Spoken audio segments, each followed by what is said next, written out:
Gì?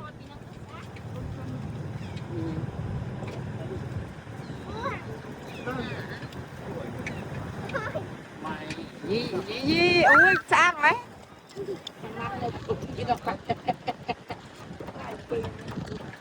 Gì bay ra còn? Bay ra, sạch mà. Cho mà thật lợn khơi. Giờ chụp kẹt xong.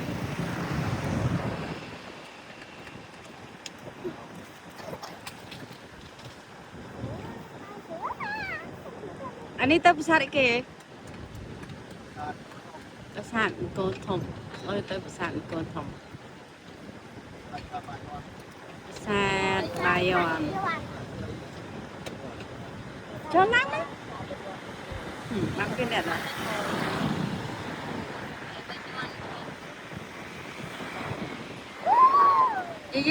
Gì xe chứ còn.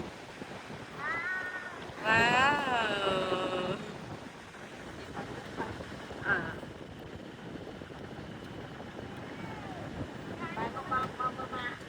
Trời là bài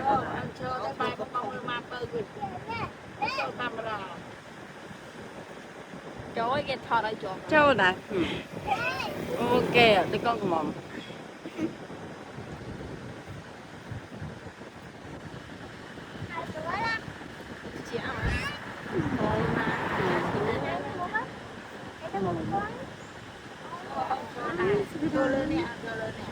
Xa đó nè.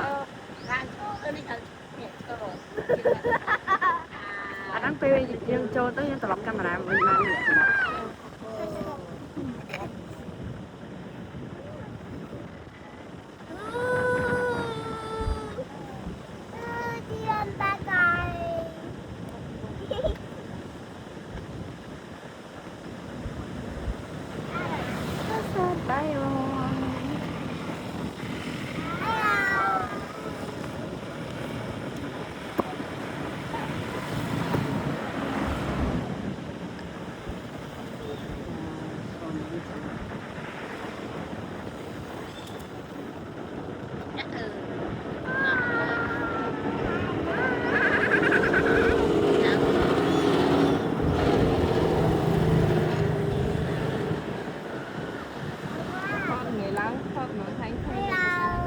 sao lại nó sạch.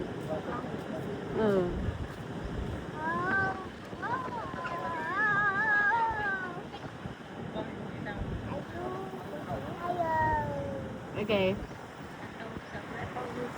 Để sao chứ con nó mà bông thọt còn. Gì là đây spare gì